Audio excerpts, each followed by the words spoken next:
मेरी उम्र कुछ 17 साल रही होगी जब मैंने अपने लंबे ब्रह्मचर्य जीवन से आज़ादी प्राप्त की।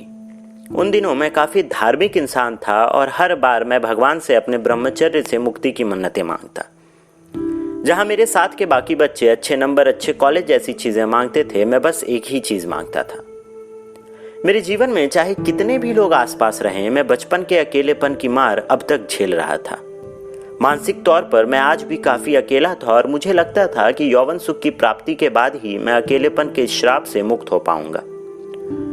आखिरकार भगवान ने मेरी आवाज़ सुनी और एक टेलीफोन डेटिंग सर्विस के द्वारा मेरी बात एक महिला से होने लगी। उसके हिसाब से वो 29 साल की एक स्ट्रिपर थी और उसके स्तन काफ़ी बड़े थे। मेरी तो मानो लॉटरी लग गई। पर मैं ये भूल गया था कि मेरे हिसाब से मैं एक स्टड था जिसके लिए सेक्स वगैरह बहुत छोटी चीज़ थी। हो सकता है वो भी मेरी तरह अपनी एक झूठी तस्वीर पेश कर रही हो। लेकिन जब हवस का चश्मा चढ़ जाए तो तर्क करने की शक्ति अंधी हो जाती है। मैं उसे सही मान बैठा था और हमारी खूब बातें होने लगी। बहुत जल्द ही हम अगले स्तर पर पहुंच गए और हमारी अंतरंग बातें भी शुरू हो गई। वो मुझे इतना उत्तेजित कर देती कि मैं सही ढंग से कुछ सोच ही नहीं पाता था। पर मुझे असली मजा चाहिए था। और आखिर मैंने उससे कहा कि मेरे एक ब्रह्मचारी दोस्त को अपना ब्रह्मचर्य खत्म करने के लिए मदद चाहिए। उसने भी हामी भरते हुए कहा कि वो जरूर मदद करेगी।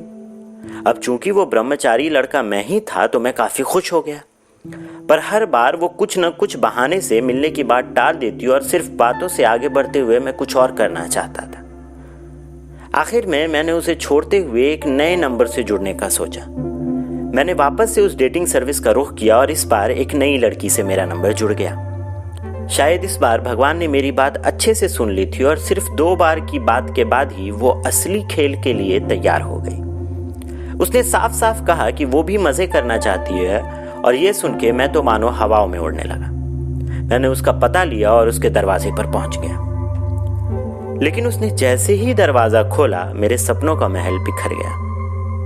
मैंने अपने लिए जैसी लड़की की तस्वीर बनाई थी ये उसके बिल्कुल उलट थी।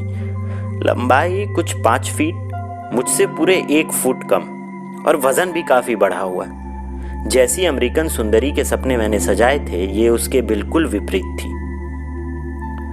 एक बार को तो मैंने वहां से वापस जाने का भी सोचा, पर फिर सोचा कि अब जो यहां तक आ ही गया हूं तो खाली हाथ क्यों जाऊं। मैं सीधा उसके पास गया और उसे चूमने लगा। थोड़ी देर के बाद उसने मुझसे ऊपर चलने को कहा। मैं भले ही पहली बार सेक्स कर रहा था, पर चूंकि मैंने काफी पॉर्न देख रखा था तो वो सब कुछ करना चाहता था जो मैंने देखा था। भले ही मैं उसकी तरफ आकर्षित नहीं था, पर मेरे बदन में एक सनसनी पैदा हो रही थी और मुझे मजा आ रहा था। आखिर हम संभोग के अंतिम पड़ाव पर पहुंच गए और हमारे जिस्म एक हो गए।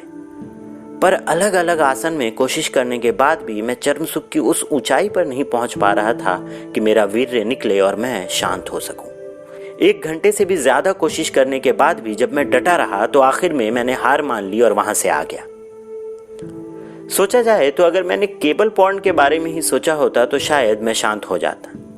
पर चूंकि मैं इस लड़की की तरफ आकर्षित ही नहीं था तो सब कुछ होकर भी कुछ नहीं था। इस घटना के बाद मुझे 2 सीख मिली। पहली कि आप भगवान से कुछ भी मांगे तो स्पष्टता के साथ मांगे, और दूसरी कि अपने ब्रह्मचर्य जीवन से यौवन के सुख प्राप्ति की ओर जाना एक खास अनुभव होता है जिसे किसी खास इंसान के साथ ही बांटा जाए तो भरपूर मजा मिलता है।